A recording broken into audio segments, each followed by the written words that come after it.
Assalamualaikum warahmatullahi wabarakatuh. Puji syukur kita panjatkan kehadirat Allah Subhanahu wa Ta'ala karena hari ini kita masih bisa bertemu secara virtual. Perkenalkan, saya Muhammad Ardi yang akan menyampaikan materi terkait dengan fungsi kognitif dengan pendekatan analisis konsep.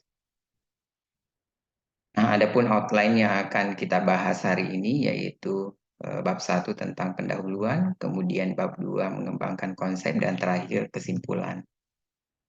Nah, apa yang melatar belakangi sampai fungsi kognitif ini dikembangkan sebagai suatu konsep? Kita tahu bersama bahwa fungsi kognitif itu merupakan aspek penting lain dari presentasi psikologis pasien yang dapat dinilai selama pasien menjalani perawatan. Nah, biasanya ini disebabkan oleh berbagai faktor, baik demografis, penyakit primer, ataupun penyakit penyerta. Nah, prevalensi global dari fungsi kognitif ini yaitu sekitar 5,1% sampai 41%. Nah, sedangkan insiden berkisar 22 sampai 76,8 per 1.000 orang per tahun. Nah, menurut CDC tahun 2019, prevalensi fungsi kognitif secara subjektif sekitar 11,1% atau 1 dari 9 orang pasien orang dewasa mengalami masalah terkait dengan fungsi kognitif. Kemudian untuk yang berusia lebih dari 65 tahun yaitu sekitar 11,7%, lebih tinggi dibandingkan dengan usia 48 sampai 64 tahun yang hanya berkisar 10,8%. Nah, tentunya dengan kondisi ini peran perawat sangat dituntut untuk melakukan screening, pencegahan, dan intervensi terkait dengan masalah kognitif pada pasien yang nantinya dapat meningkatkan kualitas hidup dan memperlambat kemunduran fungsi kognitif. Nah, menurut American Psychological Association, kognisi itu merupakan semua bentuk pengetahuan dan kesadaran seperti mengamati, memahami, mengingat, menalar, menilai, membayangkan, dan memecahkan masalah. Sedangkan fungsi kognitif itu sendiri didefinisikan sebagai performa dari proses mental dari persepsi, pembelajaran, memori, pemahaman, kesadaran, penalaran, penilaian, intuisi, dan bahasa.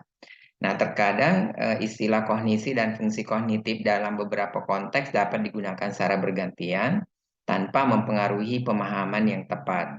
Namun, jika merujuk pada penelitian yang terkait dengan psikologis ataupun ilmu saraf, termasuk dalam bidang perawatan, tentunya perlu menggunakan istilah yang tepat untuk menghindari kebingungan ataupun kekeliruan. Nah, tahapan yang dilakukan di dalam konsep analisis ini menurut Roger ada 7 tahapan, yaitu mulai dari mengidentifikasi nama konsep, kemudian mengidentifikasi istilah, memilih bidang yang sesuai untuk pengumpulan data, mengenali atribut konsep, memastikan referensi, anteseden, dan konsekuensi konsep jika itu memungkinkan, mengidentifikasi konsep yang terkait, dan menghasilkan model kasus. Nah, kita lihat satu persatu. Untuk pemilihan konsep pada kasus ini tentunya menggunakan konsep fungsi kognitif. Nah, fungsi kognitif ini sangat erat kaitannya dalam bidang psikologi kognitif. Tetapi untuk fungsi kognitif itu sendiri juga relevan dengan teori yang lain, baik di psikologi pendidikan, psikologi perkembangan, psikologi intelijensi, dan psikologi klinis. Nah, kemudian tujuan dari analisis konsep ini tentunya kita akan memperoleh pemahaman tentang konsep dari fungsi kognitif. Kemudian membantu dalam mengidentifikasi dan memahami peran penting fungsi kognitif dalam kesehatan pasien. Nah, langkah ketiga yang dilakukan yaitu mengidentifikasi penggunaan konsep yang tadinya itu adalah fungsi kognitif mengacu pada teori psikologi kognitif. Kemudian menggunakan keyword cognition, kemudian cognitive function and cognitive functioning, kemudian melakukan penelusuran literatur pada PubMed, Clinical Key, kemudian Scopus, dan Springer. Nah, hasil analisis konsep diperoleh dari beberapa bidang, baik keperawatan, psikologi, medik, ataupun komunikasi. Diperoleh bahwa untuk yang pertama, fungsi kognitif ini merupakan fungsi otak yang melibatkan transformasi sintesis, penyimpanan dan pengambilan input sensori termasuk persepsi, atensi, pemikiran, memori, dan pemecahan masalah. Ya, jadi yang diwarnai merah ini nantinya erat kaitannya dengan fungsi otak atau aktivitas otak itu sendiri. Kemudian yang warna hijau itu kaitannya dengan memori, kemudian kuning atensi dan pemecahan masalah itu bagian dari fungsi eksekutif. Ya, itu bagian dari fungsi eksekutif. Nah, itu diberi label biru. Nah, kemudian yang kedua, fungsi kognitif itu mengacu pada beberapa kemampuan mental termasuk belajar, berpikir, penalaran, mengingat, pemecahan masalah, pengambilan keputusan, dan atensi. Nah, kemudian untuk yang ketiga dari bidang psikologi, fungsi kognitif adalah istilah luas yang mengacu pada proses mental yang terlibat dalam memperoleh pengetahuan, manipulasi informasi, dan penalaran.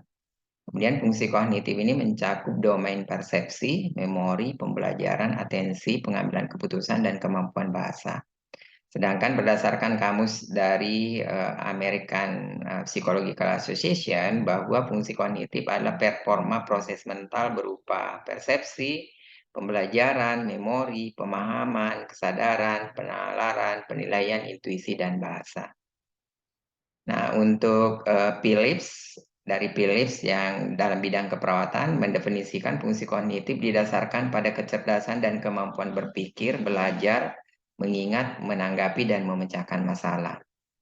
Nah, yang keenam, Sandler dari komunikasi bahwa proses mental yang mengarah pada perolehan pengetahuan dan representasi mental dari realitas. Kemudian untuk dari medis, Chiu mendefinisikan bahwa fungsi kognitif didasarkan pada memori, kemudian atensi dan kecepatan pemrosesan informasi dan jika mengalami defisit akan memperburuk fungsi kognitif yang lebih kompleks seperti fungsi eksekutif. Nah, terakhir dari STA, dari medis juga mendefinisikan bahwa kognisi itu mengacu pada proses mental dan sistem yang diperlukan untuk memperoleh dan menggunakan pengetahuan secara efisien untuk berinteraksi dengan lingkungan. Nah, proses dan sistem ini tentunya meliputi atensi, memori, pembelajaran baru.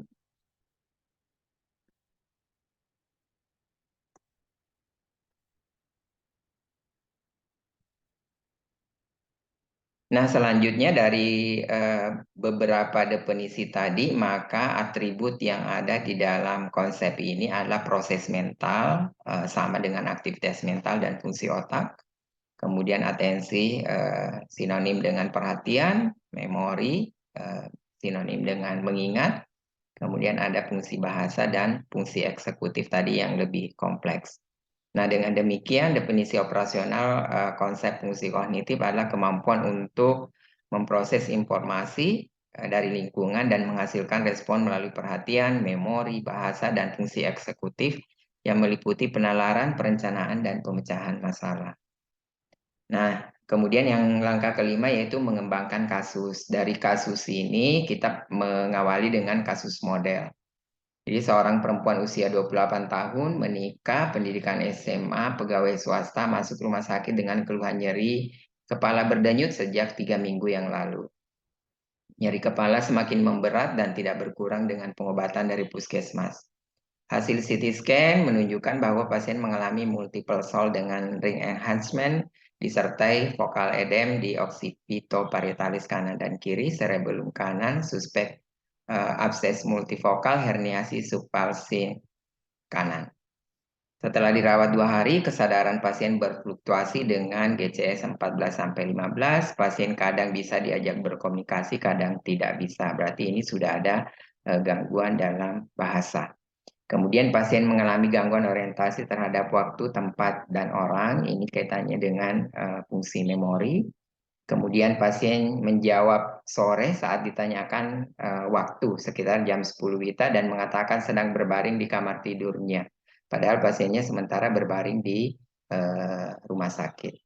Pasien tidak mengenal dirinya dan nama kadang berubah menjadi Diana. Kemudian Nur Dewi saat diberi stimulus kata Nur. Kenapa diberi stimulus kata Nur? Karena ini merupakan kata awal dari nama pasien yang sebenarnya bukan Nur Dewi.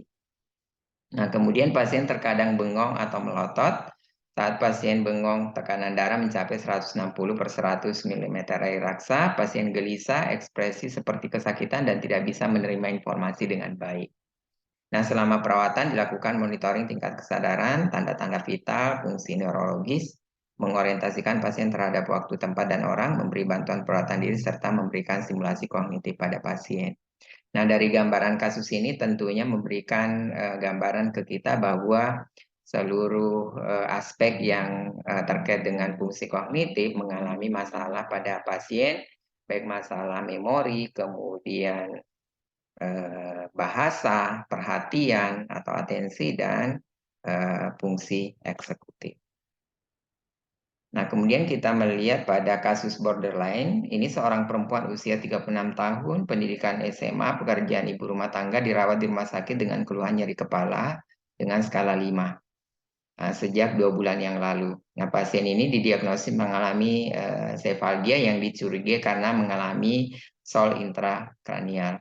Hasil pemeriksaan kesadaran komposmentis, pasien memperhatikan dengan baik saat anamnesis dan mengikuti instruksi pemeriksaan. Jadi terkait dengan atensi atau perhatian tidak mengalami masalah, namun walaupun pasien bisa berkomunikasi dengan baik, pasien memerlukan waktu lebih lama atau kadang berpikir untuk menjawab pertanyaan. Berarti ada sedikit masalah terkait dengan daya ingat atau memori. Kemudian pasien menyadari sedang di rumah sakit, namun pasien mengeluh terkadang lupa. Nah, pasien sangat berharap penyakitnya dapat disembuhkan dan akan mengikuti program pengobatan serta menyerahkan segalanya kepada Tuhan Yang Maha Esa. Jadi terkait dengan fungsi perencanaan, fungsi eksekutif tadi tentunya pasien tidak mengalami masalah. Jadi hanya mengalami masalah terkait dengan perhatian, komunikasi juga masih baik. Nah, ini untuk kasus borderline. Nah, sedangkan untuk kasus kontrari, seorang laki-laki usia 18 tahun belum menikah, pendidikan SMA, masuk rumah sakit dengan keluhan sakit kepala yang dirasakan 1 minggu sebelumnya. Nyeri dirasakan hilang timbul, menyebar sampai ke dagu, pemicu tidak diketahui, dan memberat pada pagi hari.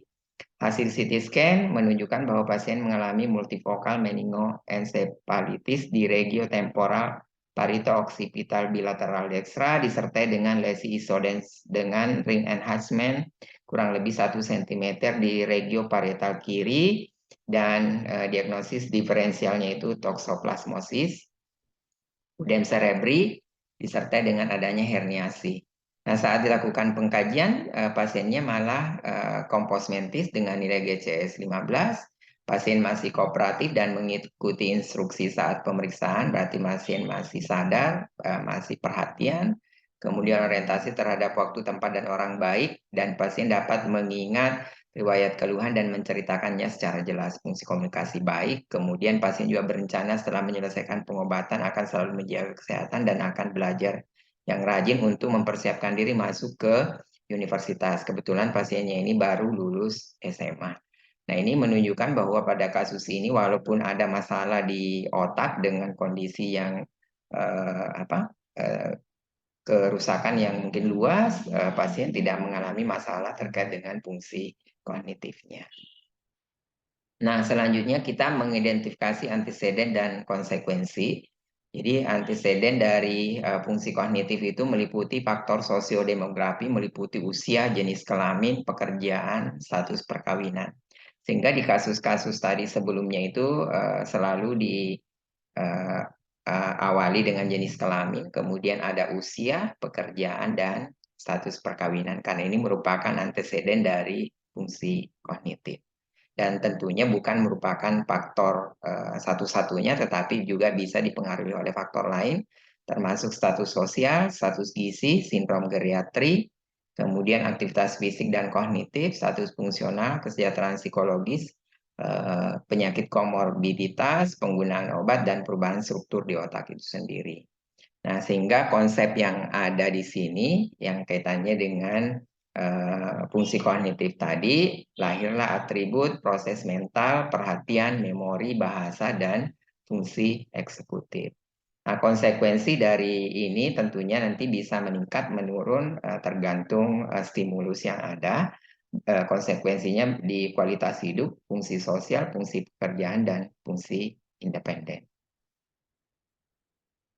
Nah, selanjutnya itu mendefinisikan empirical reference. Jadi, empirical reference dari fungsi kognitif ini terkait dengan kinerja memori, kemudian kemampuan mengidentifikasi informasi dan pemrosesan informasi.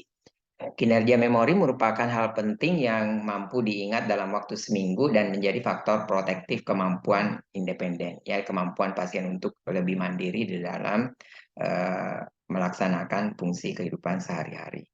Sedangkan teori pemrosesan informasi didasarkan pada gagasan bahwa manusia memproses informasi yang mereka terima, bukan hanya menanggapi stimulus.